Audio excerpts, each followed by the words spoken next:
Hey ghosties, I'm Harley, I'm Kandis. and this is Haunted Through the Ages.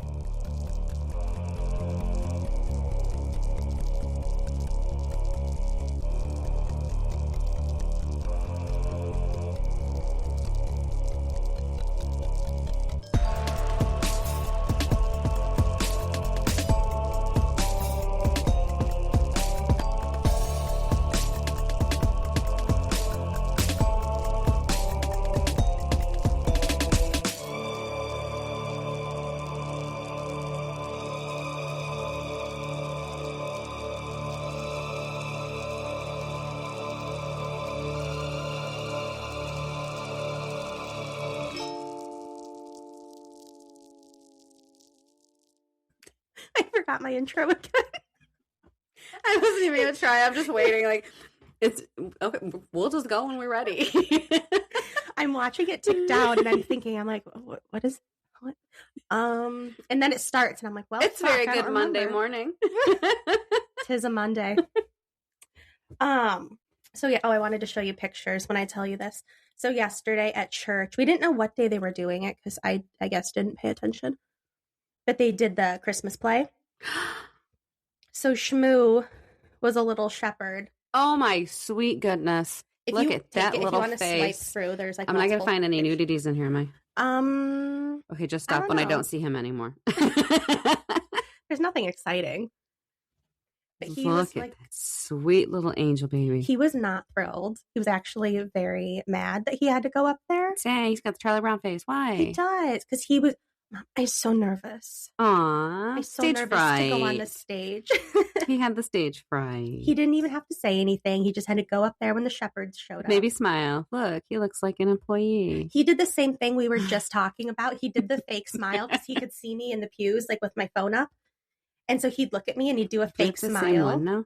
What? Do we have the same one now? No. Oh, we don't have the same case. No, same phone. Oh, okay. So I am bougie. I went Pro Max. That's what I have. No, you probably have the don't 17. Yeah. Oh, yeah. You didn't. I have the 16. Oh, okay. Because it was right before the 17 came out that my phone literally stopped working. Okay. Like I swear, you've only had it a few months. It couldn't have been that different. I wanted to hold off till like September when it came out, but mine like wouldn't work. That's what Dreamless was doing So too. Her battery stopped charging and stuff. So what a beautiful service. Church, I mean. Yeah, it is gorgeous. Tree. But it was so cute. He did a very good job. So handsome. Look at that little sweet angel next to him. She's like yay high. Yeah.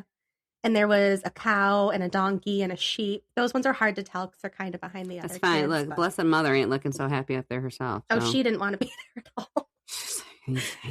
She was less than thrilled to have her baby.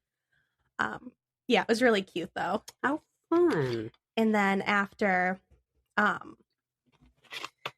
we went to the movies, they did, and I didn't know they were doing this till the night before. I didn't realize I literally was just being so loud drinking my water. Sorry. You're honestly. I feel like I was just like in normal conversation with you right now. Like we're just sitting on the couch chatting, and I was grabbing my water and I'm opening it up all loud. It's going to be super loud right there. I know it is. Honestly, I forgot we were recording too because I was just like, we're talking about our phones, and I'm like, oh, let me tell you about my phone. They don't care. Anyway, it's true. It's true. We're recording. But then we went to the movies, and they did an early release of David yesterday. Okay. So we went. There was just one showing. So we went and saw that, and then it comes out next weekend, like for the rest of the week or whatever. But it was so good. So good.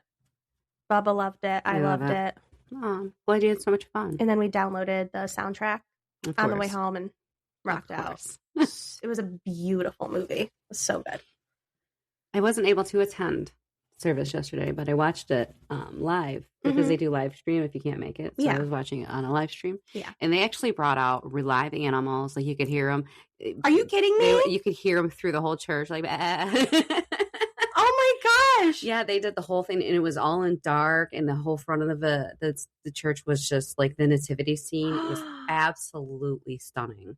They brought in like animals. Yes. Like the live was, and he was in I forget I want to say his name is Father Bill. I want to say it was Bill because they have a few of them and I always get their names confused. Mm-hmm. Regardless, but he was like, and if there happens to be some natural causes, we'll just keep going. And then, Oh my gosh. We had 3-year-olds dressed as donkeys, but that was about it. It was like, I've never seen a service like this before. It was literally live animals and just interactive. I was like, and I could hear it because I really wasn't paying attention to it on my phone because I was doing other things. So I had my phone sitting on the table, but I could hear I could hear the animals going. I'm like, hold on. You're like, they have a really good soundtrack going right now. I looked over there and there was like this cute little fluff butt walking. I was like, oh my God. That is literally, I wish I would have went. Like, I'm so mad, but this is my first year with this church. So it's like, I didn't know that this is how they did it. I was like, yeah.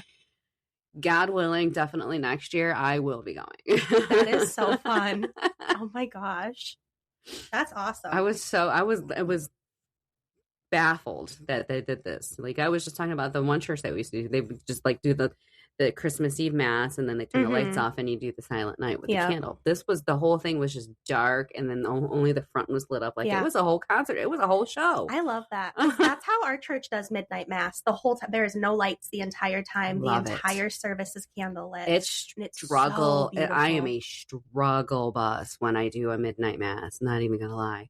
I'm surprisingly not, because I'm so excited. Oh, I am too, but also I have narcolepsy. So it's like literally lights out. My head is like, I'm still, I can hear everything going on, but my body literally goes limp. And I become almost unconscious, but I can still hear everything because I do it enough to wake myself up. Like, whew. Well, this will be Bubba's first year going to midnight mass. That's so it'll be. You'll see. The girls always did great. The girls always did. They never fell asleep. And I think it was just because of all of the excitement going on with it, and the and it's the stand up, sit down, stand up, sit down, stand up, sit down. Like, every time, please stand. Everyone, please stand as you are able. I hear them go. Same. I'm like, get your butt up. We went to a church one time that didn't have kneelers, and I was like, what am I supposed to do? What's happening? I'm not. You get me down on that floor, you're going to have to pull me back up. Without the kneeler, I'd be too short to see over the pew anyway. I'd be like, what's happening up there? Guys, can you give me a play-by-play? And I have to tell you something. That's I did. True. You're so many. Legs. I have little legs. You're so many. If I was skinny, I'd be able to like hide behind some shit. I'd never be found. I feel like I could do that now. But I can't. But I'm just like, you can't see me. Exactly. I can't see you. You can't see me. I did the most me thing this morning. Oh, God. I wanted to text you, but I'm like, now we're recording. I'm going to do it then. Because you'll get it. Because you know me so well. So this morning, as I'm getting ready, I do like my morning prayers on Hallow every day. And I did the Advent one. And then I went into the daily reflection. And so they do the reading, and then they go into like, what it's about and all the explanation and everything. And today it was called, it was Inconvenient Truths. And as soon as I saw it, before I even clicked on it, I said, oh, fuck. Because I know something's going to be pointed out to me that I probably don't want to hear. Right. And I'm listening to it. And so Jeff Cavins is the one who actually goes through and like does all the explaining, and he's talking about, he compared it to Phantom of the Opera. He used that as the example, and basically about, are you all in with Jesus, or are you going to let all these other things take over? And comparing it to Phantom, when Christine has, the Phantom versus Raoul. There's an obvious choice. I'm like, hell yeah, Phantom all the way. And I'm immediately going into this mindset. I'm like, I love the Phantom so much. I'm thinking about Phantom of the Opera now. Oh, Gerard Butler's so hot. And then hot. He goes, so he's like, there's an obvious choice. The Phantom is this and this, and like listing all these bad things. And I said, oh, hell. Mm-hmm. There was my lesson. Yep. I'm like, I think that movie, because I've never actually seen like the musical before. I've just seen the movie version. And I'm like, I think that's where the dark romance and the twisted stuff started. And I'm like, uh-oh. Not Fear, because Called that was out. Everybody's, dark romance started in Fear. I think I'm too young for that. Shut up. You like Mark Wahlberg. You don't even know who it is. Oh, you do? I'm like, girl. Sure do. Like, I'd be okay with a little bit of psychological relationship abuse if it was from him. Well, maybe. He's a man of God now, so I don't know if you're going to. I love him. You know what? I don't. I do. And I know that it was obviously just acting, but it was just like, he's such a good person. They're all such good people, that whole family. But have you seen? But speaking of Phantom of the Opera, I am almost going to have my husband convinced because I want to go to Chicago for New Year's. Are you going to go see it? Oh, I'm so jealous. Maybe. He was like, my miser husband. You have to. He's like, Candy, that's a lot of money. Then we got to get a hotel. I'm like, we can sleep in my car. Then don't take him. I'll go. We volunteered you to watch Bubba, so. Yeah. You guys can have a guy's night. Anyway, and then we're going to go. You guys can have a guy's night. Yeah. I want to go. Oh, that's so cool. Because they have it playing on Christmas Eve or New Year's Eve. That's really cool. In Chicago, I was like, I want to go. Like, I want to go to Chicago, obviously, and then, like, I want to go to New York, but Chicago is also very pretty on New Year's. Yeah. Then I was just looking up plays and shows and everything, and I'm like, this is a calling. Like, this, you have to go. This was literally just thrown at me because that was the next play I wanted to see. Because like a year ago, last year was when we saw Les Mis. Mm-hmm. And I don't know anything about it. And again, with the Phantom, I don't know anything about it. I've never seen the movie. I've never read any of the books. Mm-hmm. I know Gerard Butler played in it. Yes. That's all that mattered to me. Mm-hmm. But I've never actually seen it. And I'm like, I really just I'd rather see it live before I watch the movie. Yes. And that's what I did with Les Miserables, because Anne Hathaway was in the one that I saw on TV, but I saw the play first. I'm like, and the same with Moulin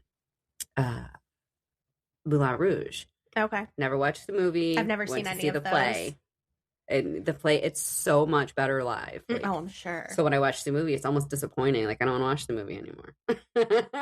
Well, let me tell you, with Gerard and then Patrick Wilson plays Raoul. I don't even know who these people are, but I know that they're in it. Yeah, Patrick Wilson he plays Ed Warren in the movies. That's him. Like the Warrens? Mm-hmm. The Warrens. And like all the... That has something movies. To do with the Phantom of the Opera? No, but it's the same actor. Oh, okay. Plays Raoul. Oh, I like him. Yeah. He was in a couple other things too that I'd seen. I like him. Okay. Well, when I first started seeing those scary movies, I'm like, oh, it's Raoul, because that's all I knew him from. That's all. Was there anything else I wanted to tell you? I don't think so. No, but I just got a text message from my sister. Oh, yes. What did she say? She's bitching about her grandson again. Yeah. She said, what did she say? So when she listens to this, she's going to be like, this bitch, I literally just texted to you like 5 minutes ago. It's true. Well, she'll hear it in a few weeks. It's fine. It's fine. She said, not my grandson walking around here singing, Jima got ran over by reindeer. It's so funny because she's Jima and her husband's Gigi. Mm-hmm. They tried like me to force a name on a child, because I was like, I'm definitely not going to be a grandma. I'll be Mimi. Like I stuck with Mimi. Like I forced it on them. So now I'm Mimi. But my sister tried, I forget, I don't remember which one she went with, but it wasn't Jima. It was something cute, but it wasn't, and he just come up with Jima and Gigi. So it stuck. And that's what they were. Go. She's like, I guess I'm Jima. And where he got Gigi from for Tony, I have no idea, but whatever works, whatever makes him happy, right? And that kid is the shadow of my brother-in-law when he's home. Like he is not. People don't exist in this kid's world when Tony's home. Oh, that's so cute. He loves his Gigi. I love that. They're like besties. But I got nothing. I've done nothing. I had such a pleasant experience at the T-Mobile store. Good. Yeah. I bet not many people can say that. He was amazing. I took in my quotes that I'd had before from the original person that I'd went to see. Mm-hmm. Like everything worked out fabulously, like not a glitch. So, and then we walked out, and when Dreama was like, we walked out paying what the one guy quoted her just to upgrade for my phone, her phone, my case, her case, my screen protector, her screen protector. Oh my Plus gosh. I had to get the brick for the charger because I had the grandma phone. Mm-hmm. Everything out the door was under $500. Oh my gosh. Yeah. Nice. And that was basically the quote just for her to upgrade a phone at the T-Mobile store by her. That's insane. And he's like, well, when you get into like the Detroit, he's like, where was it? And she told him where it was. And he's like, when you get, and it wasn't Detroit, but when you get down onto the east side of things, they just start kind of like, so they can just, you guys don't have a set price of what you could charge people. You can just go with whatever you want. He's like, no, but some people, they don't give you the sales or the discounts, or they don't push the promotions and stuff like that unless I'm like, look, this girl hooked me up when I first went in there and I was hoping to get her again, but we ended up with this other person, which, you know what, I call it a win because he too was amazing. I'm good. Yeah. And we got in there right before, like we got in there and like 50 other people came in after us. So then we tried to get, I didn't know that they had different colors. Like I'm stupid. I have no idea, and so they only had like the 3 colors. They had the silver one, the blue one, and the orange one. Yeah. I don't do orange. Which are so dumb. I don't do orange. Dream is talking so much shit about the orange phone, and he flips his phone over and sets it to the side. It's the orange one. But honestly, it looked really good on because he had the screen, the case and everything that he had on it. It looked really good for him. I love that for you. It's just not, I don't do orange. Like my sister's color, she is the orange. I do pink. Well, and then he said the options was orange or blue, and I said orange or blue. Dream. She's like, dang, I didn't want either. She was hoping for that. He's like, you would think Oprah was in here giving away free stuff the day the silver one came in here. There was so many people in here because the other ones are ugly. I have the blue one. My pink. The blue one's nice. My case is pink. So and it kind of changes colors. Was one of those. Can I see it? That was one of those that changed colors. My case is pink. It's a very like ombre light pink. And then the phone is like a navy blue, so it almost gives it a purple hue. There, I like that on the. Yeah, I can see it on the edges. It's not. I though might.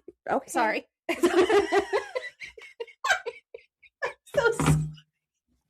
I see spots. I forgot my flashlight was on. I'm like, what? What's the problem? Blind. I should have just did this. Sorry. I have this little lantern here. I could have literally just did that. You know what? I'm just going to take it to your Christmas tree and hold it under that. I can stop. Seriously, it literally lights up the sky, that thing. I when you turned it on, I was like, oh. And it twinkles, too. Jeez. It was like the original one, too. And I'm like, those LEDs really, ooh, they let you know they're there. It's like, is your phone LED? Holy God. You got black spots. It's like when we're using the things we have at work and somebody accidentally hits the button and the red is like in your eyeball. Sorry. Stupid Greg was walking around the other day talking on his phone. I'm like, I'm trying not to pay attention. I don't care who you're talking to. It's not my business. I do not want to be in your conversation. I'm like, dude, your flashlight's on. It was bothering you. You're like a 900-year-old person right now walking around the store talking on their phone. That's because he's 75. With a flashlight on. His old ass. I see these people like when I'm out there shopping and they're just talking on their phones and they have their flashlights on. And how? Oh, I bump mine all the time. I don't know how I manage to do it, but I do. And he's standing there talking and his flashlight's on. I'm like, you're like one of these grandpas that I see at the stores, like shopping around. They got the damn flashlight. I'm the grandmother in this group. Oh my gosh. And then I hear him, oh, it's just Candace. Oh, she's trying to tell me my flashlight's on. Turn it off. So he fully heard you and he's just like, fuck you. I don't care. And I have such light sensitivity because of my eye condition. Like, it's just, I guess I just rocked your world, huh? It hit me. Sorry. It's fine because you know what? I haven't felt tears in a while, so that's good. It's good feeling. Okay. We're off to a great start. We really are too. All right. I think mornings work for us. I like the mornings. I'm really except my voice. I still have crazy raspy morning voice because I always do. But you like that. It's my Phoebe voice. You don't have to be sick for this. It's all right. No, I don't. So, are we ready? I think so. All right, guys. So we're going somewhere new today. And I just picked this last night. When I tell you I was so unprepared the whole day yesterday. And it was your idea. I know it was my idea. Because we're so ahead right now. And I'm like feeling it so much. Keep going. Like, let's just keep hammering these out and get ahead, because then I'm not so stressed. So I considered texting you like all day yesterday, like, hey, I did it again. I overcommitted. Oops. And then I'm like, no, I got this. So we're going to Texas today. I've never been to Texas. On the podcast or in ever real life? I've been in a Texas airport. Oh, good. That was the extent of it. Didn't leave the airport. It was just a layover. So that's my Texas experience. It was lovely. Where were you headed? Oh, that's when you were going to your hotspots. Oh, you know what? I was going to say, I think it was a weird layover, like to Florida or something. But no, I think it was Honduras. I think it was that we did a layover at DFW and then... No, because I was with family. So I wasn't alone. Yeah, fuck, I don't remember. It doesn't matter. I was going somewhere. It was a long time ago. It was many moons ago. So we are talking about the Magnolia Hotel. And it was built in, if I get this wrong, I'm sorry. I think it's Seguin, Texas, by one of the original Texas Rangers, James Campbell. What began as a 2-room log cabin in 1840 would eventually become a 2-story, 10-room hotel and home to at least 13 spirits. But before we get into that, I wanted to cover a little bit about James Campbell, the original owner, because he is one of those spirits. Oh. According to the hotel's website, Campbell fought against the Mexican Army and the Comanche Indians for Texas independence. And he's also one of the 3 co-founders of the town. He even had a huge basement built under the original log cabin that was used as an Indian raid shelter and the town's jail. And this jail would be labeled the worst jail in all of Texas. After the bloody battle of the Council House fight in San Antonio, the Comanche Indians were out for blood. And it was Campbell's blood that they wanted. Oh. So, just weeks after the battle, the Comanche Indians finally caught up to him, stabbed him 27 times, scalped him, took his horse, and left him for dead. You know, I mean, grotesque as that sounds, I'm not mad at the Native Americans. It wasn't his property. Well, it became his property. By theft. When he was later found by his fellow Texas Rangers, they discovered his mutilated body and buried him near the cabin in an unmarked grave. After his death, the cabin was sold to Joseph F. Johnson, who was a businessman, and he turned the cabin into Seguin's first and only stagecoach station. And he also added 3 rooms onto the cabin, which are still in the rear of the hotel today. In 1846, it was sold to Jeremiah Strother Calvert, who was a wealthy descendant of Lord Baltimore, who founded the Maryland Colony for Catholics. In 1850, the hotel became Seguin's largest and most elegant hotel under new owners, Dr. William Sims Reed and William Carpenter. And they added the middle section of the hotel, which combined all 3 sections into one large building.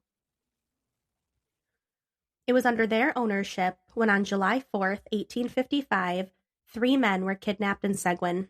Panicked, the women and children retreated to the Indian raid shelter, a.k.a. the dark, damp basement/jail. And while the men set off to rescue the 3 men who were kidnapped, the women and children in the shelter spent their time making bullets and sharpening knives. So, prepping. The next owner was Thomas Dickey Johnston in 1859. He was a colonel in the Battle of San Jacinto, and he ran the hotel with his wife, Catherine. They also ran a plantation, and under them, the hotel thrived, even through the Civil War. The colonel eventually died of a heart attack in the hotel's restaurant, and Catherine ran the hotel herself until her death. In 1874, the hotel became known as the place that housed a heinous murderer. After checking into the Magnolia Hotel, this man named Wilhelm Faust, he rode his horse to New Braunfels, where he attempted to rob a local pharmacy. When nothing was found, he crept to the back of the building where the pharmacist's family lived. The robber could see gold jewelry lying on an end table and snuck inside to steal them. A family friend named Helene was staying the night, and she heard the noises of him coming in that woke her. So he ended up slashing her eyes with a hatchet so she couldn't identify him. That's disrespectful. Oh, it gets worse. Then he stepped over to a sleeping 12-year-old girl named Emma and struck her in the head, killing her. Not the babies. Yeah. After permanently disfiguring a woman and murdering a young girl, he just rode back to the hotel and calmly crawled into his bed and went to sleep. With no answers, the husband of the woman he had blinded, named William, he was arrested and convicted for their murders. Damn, he's just planting murders on people, and he can get away with it because he's not alive. Mm-hmm. Huh. But, so this husband, he was later murdered by the father of the 12-year-old girl, thinking he'd killed his daughter. And it wasn't until 12 years later that the murderer confessed on his deathbed and told them what really happened that night. And he is one of the ghosts who stuck around to this day. In the room he stayed in, which is now known as the murderer's room, guests will smell the overwhelming scent of tobacco. And the room has a really heavy negative feeling. And a lot of people can only stand in the room for a short period of time before needing to leave. According to an article written by Gabriel Romero, who stayed in the hotel, quote, "A creepy moment happened when we were saying goodbye. Aaron, one of the current owners, started telling us about how Emma's father accidentally killed an innocent man in front of 40 people who he believed was her murderer. Without any hesitation, Nate, who's Gabriel's friend, asked, 'Was it by gunshot wound?' He started explaining to the group that he got an instant flash in his mind about someone at gunpoint about to get shot. It was definitely time to leave. Nate and I left. We talked about the eerie experience outside, and as I was talking, we started to smell tobacco again. That sinking feeling in my stomach came back. Nate explained that I should thank the spirits for the experience and not follow me home. As I was talking, Nate pointed up, and instantly the tobacco smell stopped. It was like he just pops up like, hey, heard you were talking about me. Here I am. I don't love this. The murderer's spirit is also known to make rooms sweltering hot, and if provoked, he's been known to scratch guests. The current owner's friends discovered this while asking him too many questions when they were on a ghost hunt one night. So by the early 1900s, the hotel was going downhill. It became a boarding house, then a lodge for a secret society. So, I mean, who knows what kind of energy that brought into it or what happened there. And then it was officially closed to the public. In the 1930s, the hotel was purchased by the Lanhams, and they remodeled, turning it into a 10-room hotel. Turning the 10-room hotel into 4 apartments on the second floor, and they made the first floor their home. After the couple passed away in the late 1990s, the building was left to their family, who just abandoned it and left it to rot. And during this time, it became a popular spot for squatters. So one day while police were in the hotel shooing squatters out, they stumbled across a dead body, and an autopsy confirmed that the man had been suffocated to death. In an article written by Abby Ladeau, which we are going to read the entire article later because it is really funny. But Aaron, one of the current owners, was showing Abby and her friend to their room, and Aaron sweetly said, "The struggle and death were right here," as she pointed at the quilt-covered bed where they'd just set their overnight bags. In 2012, after nearly 20 years of being abandoned, the hotel was placed on the Texas's most endangered list by the Texas Preservation. After seeing a video about the demise of the hotel, it was rescued by Jim and Aaron Getty in 2013. Despite many challenges, the Gettys restored the hotel back to what it was in its 1850s heyday. And what happens when you restore old buildings? All the ghosts shake it up. Come out to play. Literally like a snow globe. The paranormal activity got so severe during the renovations that the Gettys lost contractor after contractor, eventually forcing the renovation to a halt, but they refused to give up. With the help of a Texas psychic, as well as Aaron Getty's own ability to communicate with spirits, they've discovered 13 different spirits in the hotel, making it a popular destination for those searching for the paranormal. The Magnolia Hotel has been featured on Ghost Adventures Aftershock, the Nick Groff Tour, When Ghosts Attack, Ghost Brothers, The Day Tripper, and Strangetown. So a lot of people are very interested in this place. That's a definite hot spot. Mm-hmm. Now, a few of the deaths that explain some of the hauntings, there's quite a few. And at some point, so the first one, the date isn't known, but a cowboy ended his life in a rather dramatic fashion when he jumped out of a stagecoach in front of the hotel and shot himself in the head. And this is just one of 3 reported suicides that took place in the hotel. And like I said, reported. Allegedly. Who, especially all those years it was abandoned, who knows what happened. The next was a traveling salesman named JJ who reportedly slit his own throat ear to ear in what is now the living room of the upstairs suite.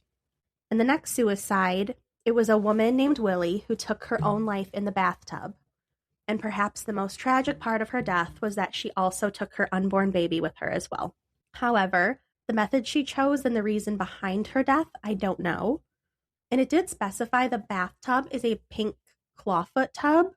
And I did see a picture of one in one of the bathrooms. I don't know if it is the tub still there. I couldn't get confirmation on that, but I would assume so. Also, don't look in my shed because I may have stolen the pink tub. It is really cute, but it also might be death. I did. My grandma lived in Indiana one time, and when she lived in Shelbyville, Indiana, and on Elm Street. Oh no.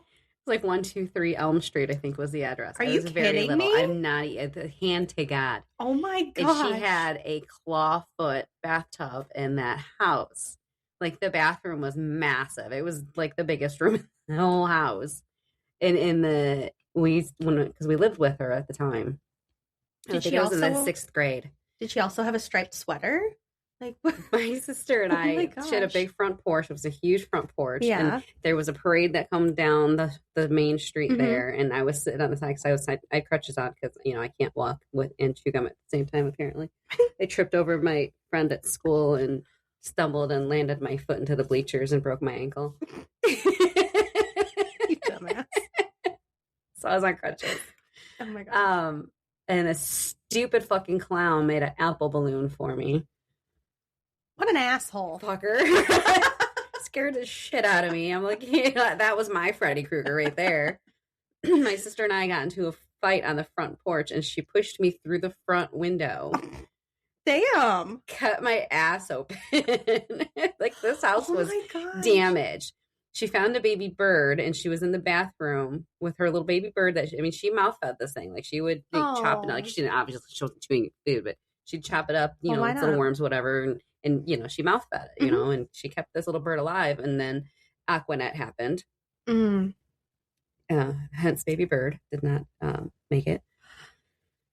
But we would take a big giant blanket and go into the bathroom because it was the warmest. It had a vent in the middle of the floor, and we would lay over the top of this vent with our blanket. But I just remember the claw tub, and it literally struck that memory of that house. We had so much fun growing up in that house. But it was the tub. And trying to get into that tub, literally, if you're a girl, absolute hysterectomy right there, trying to get into this fucking tub. Like, you cannot step into the tub without injuring yourself. Oh, that's funny. Well, speaking. The striped sweater, no, I don't think she owned a green and red striped sweater. Because all of that sounds awful. It was terrifying, but also very, very nice. Oh my gosh. Well, speaking of you hurting yourself, I keep replaying the other day at work when we were not being kind people.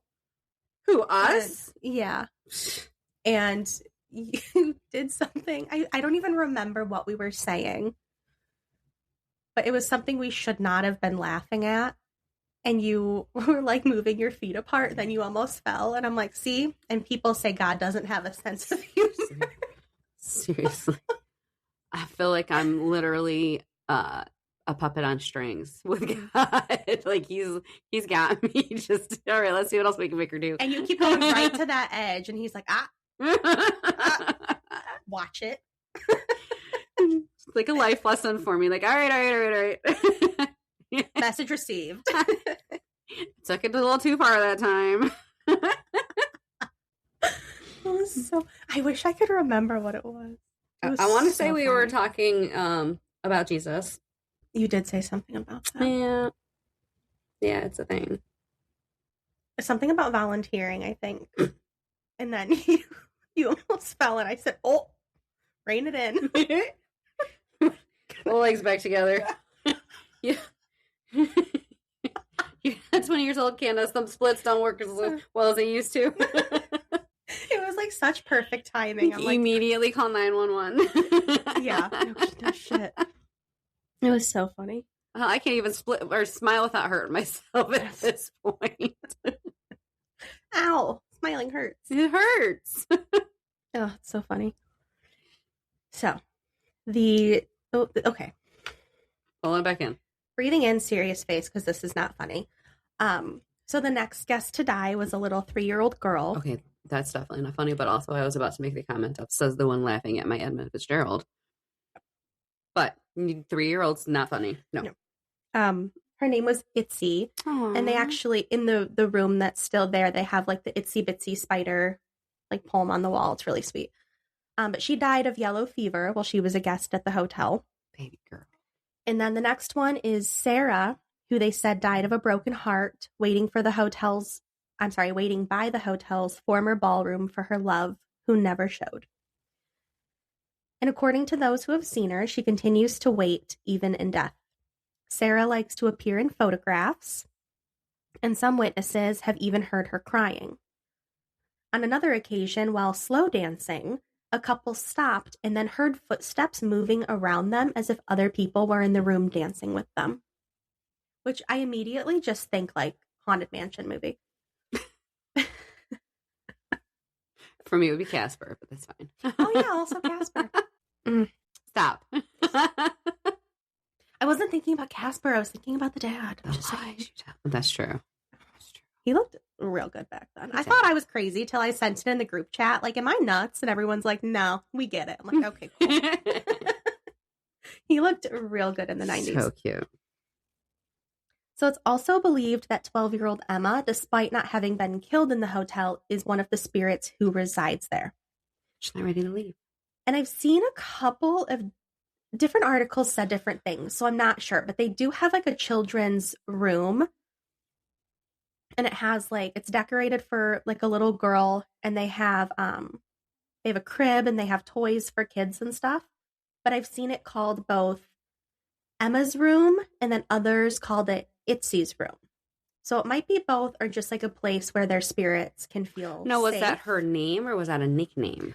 Well, they're two different people for sure. Oh, okay. Because one's 3 and one's 12. Okay. So it might just be a room like for any child spirit to feel safe. Mm-hmm. That's how I like to think of it.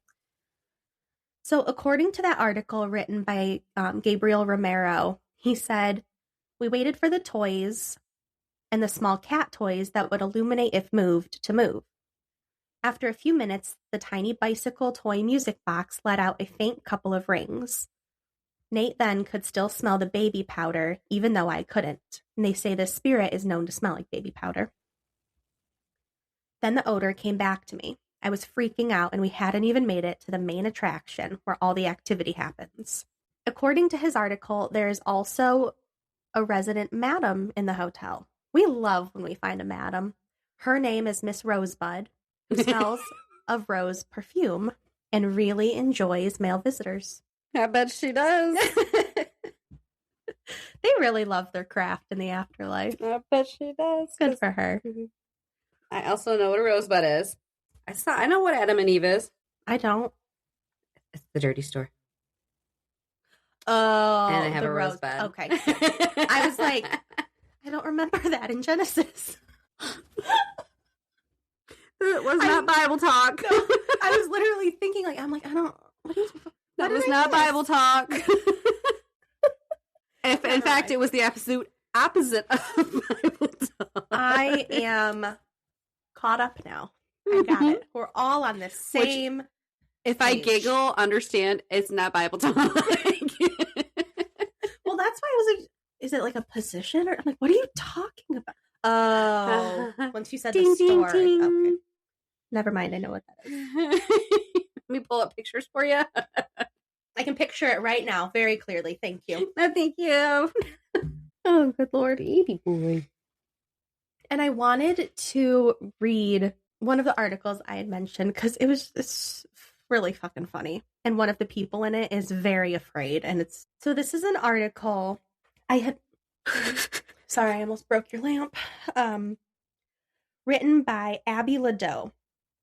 And I mentioned her when I talked about when they went into the room where the squatter was found dead. And the owner is just like, oh, yeah, right there, right where the bed is, where you're sleeping tonight. That's where they found him. Okay. So here is Abby's article.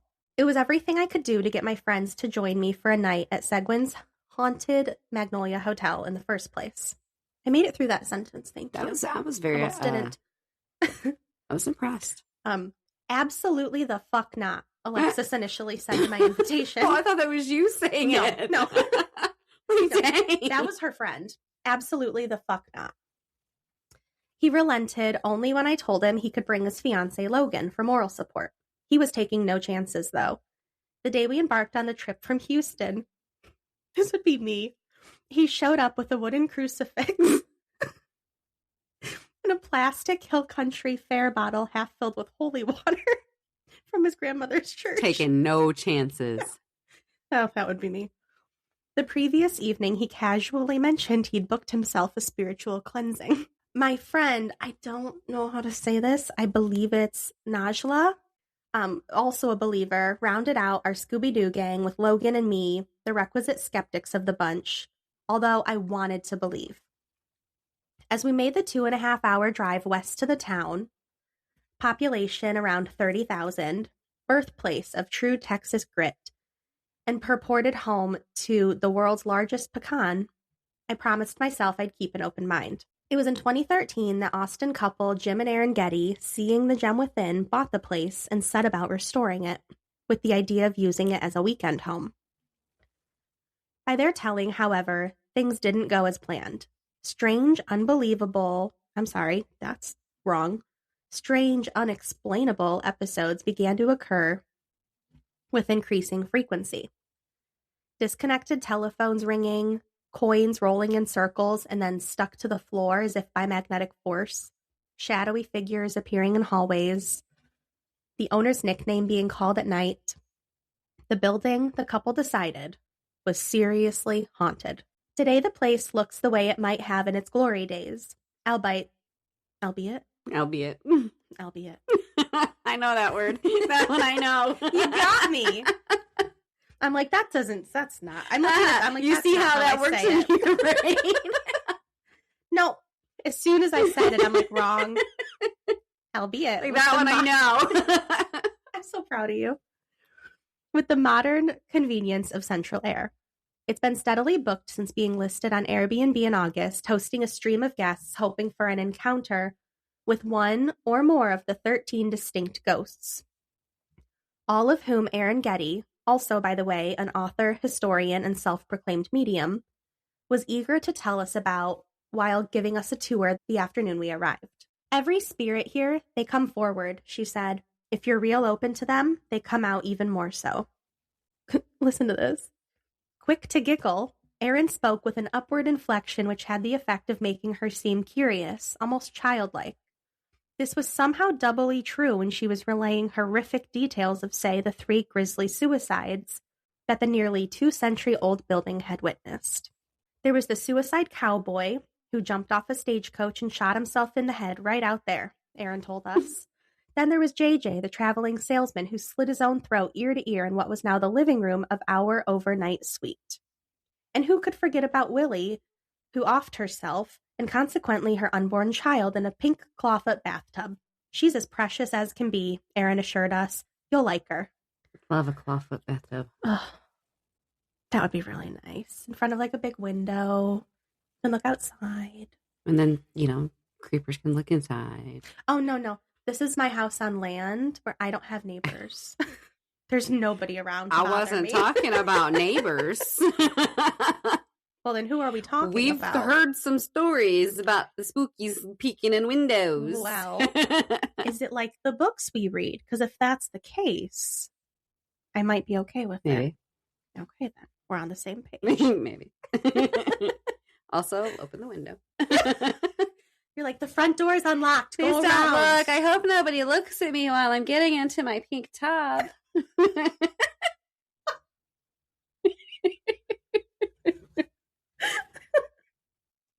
Matt walks in the bathroom. Candace, what are you doing? Shut up. You're ruining it. You're ruining my fantasies. Stop.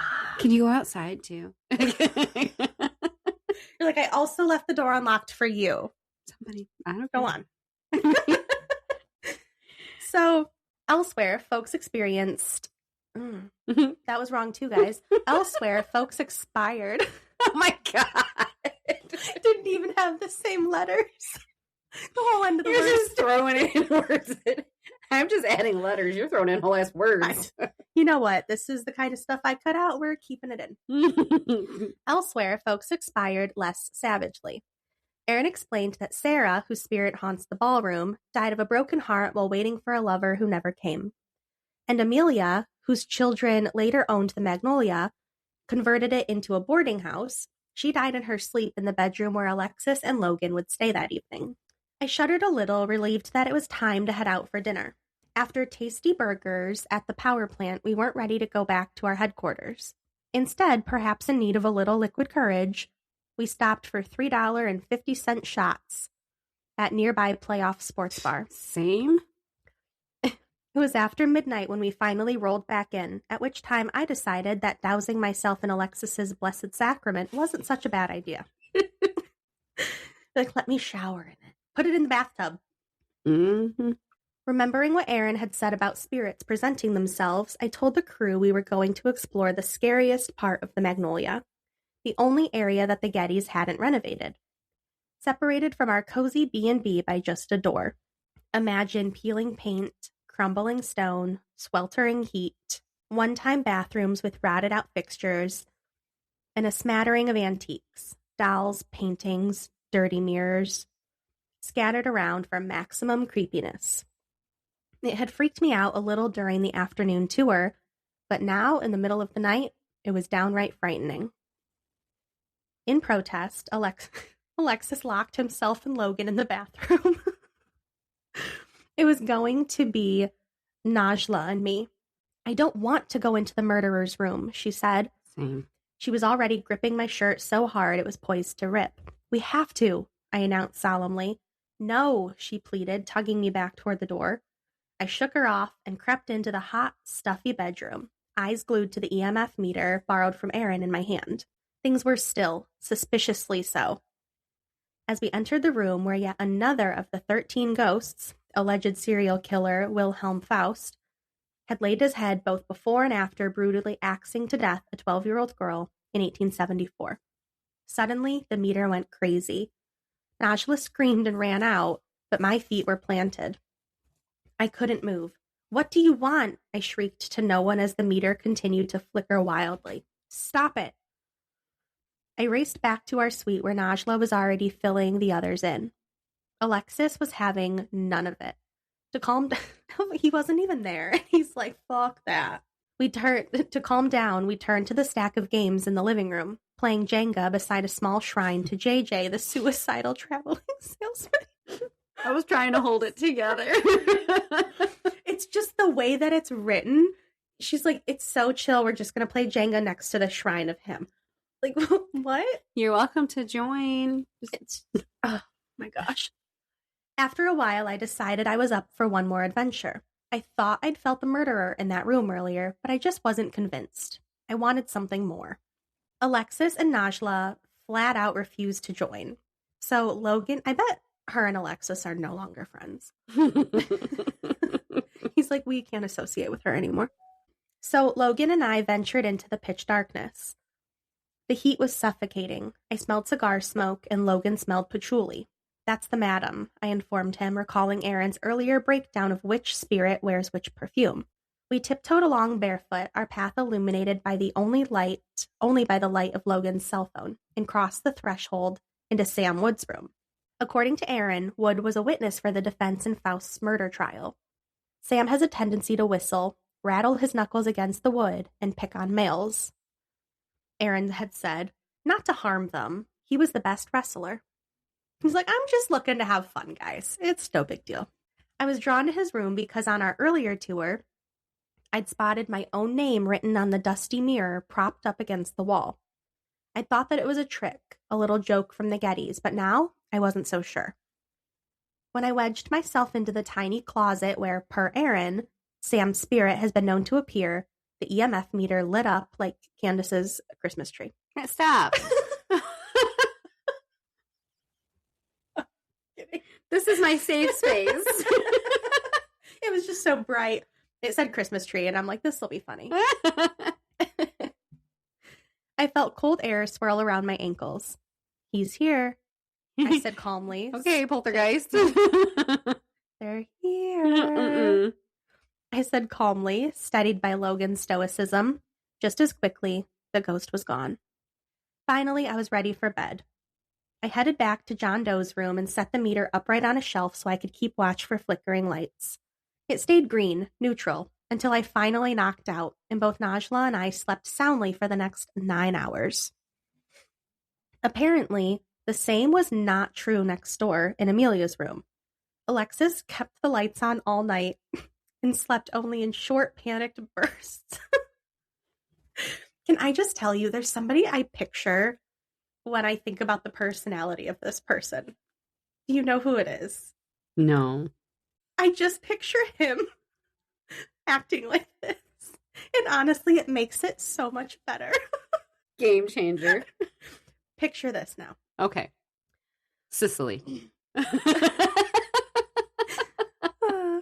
Alexis kept the lights on all night and slept only in short, panicked bursts, convinced the entire group of spirits was cavorting right outside the door. In the morning, he would report muffled conversations, creaking stairs, pounding footsteps, jangling doorknobs, and bursts of ice-cold air. He clutched his crucifix throughout the long night and repeatedly shook Logan awake, snarling, "I brought you to protect me." I woke to a clear, bright morning, a moderate hangover, and 4 missed calls and texts from Alexis, including this one at 3:44 a.m. Did you hear that? And that is the Magnolia Hotel. They are open for bookings to stay and also for ghost tours if anyone is interested. They do a whole... They are so into the paranormal. I think their website is literally like hauntedmagnoliahotel.com or something.